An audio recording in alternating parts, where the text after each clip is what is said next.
Bom dia, boa tarde, boa noite. Então aqui é o canal Sem Enrolação. Então roda a vinheta e bora pro vídeo.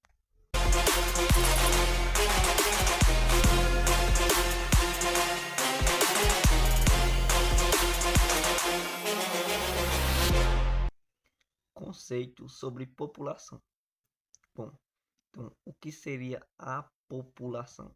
População, ela é um conjunto de pessoas que ocupam um determinado espaço por um período de tempo específico. Então, essa população, que é esse conjunto de pessoas que ocupam um determinado espaço por um período de tempo específico, ela pode ser classificada em diferentes aspectos, como religião, como etnia, local de moradia ou urbana ou rural, faixa etária, ou seja, jovem, adulto, idoso. E além disso, ela também pode ser classificada por meio de indicadores sociais. Os indicadores sociais, eles indicam o nível de desenvolvimento e bem-estar da população. A exemplo de indicadores sociais, a gente tem o nível de escolaridade, a gente tem a taxa de natalidade, a taxa de mortalidade, a sua participação e contribuição na renda. Então, isso é o básico da população. E a gente pode dividir a população em dois tópicos. A gente pode chamar de população absoluta e população relativa. O que seria essa população absoluta? População absoluta, ela corresponde ao número total de habitantes em um determinado local, seja um município, um estado, um país, um continente ou até o mundo. O que seria essa população relativa? A população relativa, ela corresponde à densidade demográfica. Como assim densidade demográfica? A densidade demográfica, ela é resultado do total de habitantes, ou seja, a população absoluta dividida pela área territorial. O que seria a população absoluta? Vamos dar um exemplo. 203 milhões de habitantes. Isso é a população absoluta. De exemplo de um país. Agora a população relativa, a gente tem 24 habitantes a cada quilômetro quadrado. Então isso é a densidade demográfica. Tem 24 habitantes a cada quilômetro quadrado. Então, o que seria natalidade? A natalidade é o número de nascimentos. A taxa de natalidade é dada pelo número de nascimento vezes 1000 dividido pela população absoluta. O que a gente pode ter para ter uma queda na natalidade?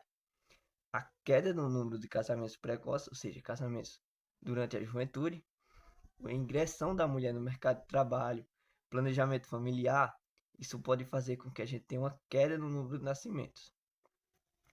Então, o que seria expectativa de vida? A expectativa de vida corresponde à quantidade de anos que vive em média a população. Então, para eu ter um aumento na expectativa de vida, eu posso ter como fator o investimento na saúde, ou seja, saneamento básico, que é um esgoto tratado, água potável e campanha de vacinação, eu posso aumentar a expectativa de vida dessa população. Crescimento demográfico é dado por outra forma também. Crescimento demográfico é dado pelo número de nascimentos mais imigrações, fecha, menos abre parênteses, mortalidade mais emigrações. Então, fecha parênteses. O que seria imigrar e emigrar? Tem um vídeo aqui no canal e eu vou explicar agora. Emigrar com E, eu sair de um país. Imigrar com I, eu entrar em um país. Então, essas emigrações e imigrações, aliás, porque as migrações, elas basicamente são influenciadas por quê?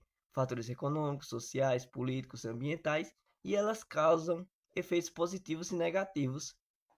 Ou seja, mais ou menos mais exemplos em centros urbanos, como a gente causa desemprego, causa poluição, é, violência, favelização, que é o crescimento, questão das favelas. E essas migrações, elas podem ser por fator atrativo ou fator repulsivo. O fator atrativo vai ser quando essa pessoa vai por própria vontade, ou seja, ela é atraída por melhores condições de vida, como uma maior remuneração, ou seja, maior dinheiro, maior quantia de dinheiro por um emprego, maior qualidade na educação. Então essa pessoa vai ser atraído ou também por uma economia mais desenvolvida. Então o que seria um fator repulsivo? Essa pessoa vai sem vontade, ou seja, ela é expulsa por péssimas condições de vida, como desemprego, uma seca, um desastre ambiental. Então essa pessoa vai ter que sair dali. Vamos para o próximo tópico. Bom, agora a gente vai falar sobre a distribuição da população brasileira. Então, a distribuição da população brasileira ela é marcada por fortes concentrações populacionais, ou seja, de pessoas, e desigualdades. Então, a densidade demográfica ela varia de região para região, com maior concentração no litoral, ou seja, onde tem água, onde tem sobrevivência. A gente está falando do Brasil. Então, principalmente a região sudeste, porque ela representa a maior concentração urbana do país. O que seria urbana? Urbana a gente está falando de cidade. Então, por que essas concentrações no litoral? Porque as cidades litorâneas elas tendem a oferecer melhores oportunidades de emprego e infraestrutura que acaba atraindo imigrantes de diversas regiões. E por que a gente tem a desigualdade regional? Porque às vezes a falta de desenvolvimento econômico de algumas regiões contribui para as migrações e concentrações populacionais em áreas que já estão mais urbanizadas, em áreas mais desenvolvidas. E isso causa uma desigualdade regional. Próximo tópico. Bom, e agora a gente vai falar sobre o envelhecimento populacional da população brasileira. Então, o envelhecimento populacional é uma tendência crescente, ou seja, o aumento da população idosa e a diminuição da população jovem. Então, essa transformação acaba gerando desafios para a previdência social, pois ela vai exigir que a gente tenha reforma no sistema previdenciário. E o que é sistema previdenciário? É só você pensar que é aquele auxílio social como a aposentadoria, ou seja, é um auxílio que vai ajudar a sociedade. O sistema previdenciário está mais a ver com a aposentadoria e também vai ter que ter reforma no sistema de saúde. E também esse envelhecimento vai causar problemas no mercado de trabalho, porque na qualificação profissional, na informalidade dos jovens. Então, o que está trazendo essa tendência crescente de envelhecimento? A queda na fecundidade, ou seja, o acesso à educação, os métodos anticoncepcionais e o planejamento familiar citado anteriormente, ele vai fazer com que as pessoas tomem decisão de ter menos filhos. Então, menos filhos, menos população jovem. E uma maior expectativa de vida vai aumentar a população idosa. Ou seja, se eu invisto em saúde, como saneamento foi falado, como vacinação, eu vou ter uma maior expectativa de vida. Com essa maior expectativa, mais gente jovem. Com a queda da fecundidade, quer dizer, com a maior expectativa de vida, vamos devagar, a gente tem mais idosos. Com a queda na fecundidade, menos jovens. Então a população cada vez mais jovem, mais idosa e cada vez a necessidade de eu investir em políticas públicas para lidar com essa população.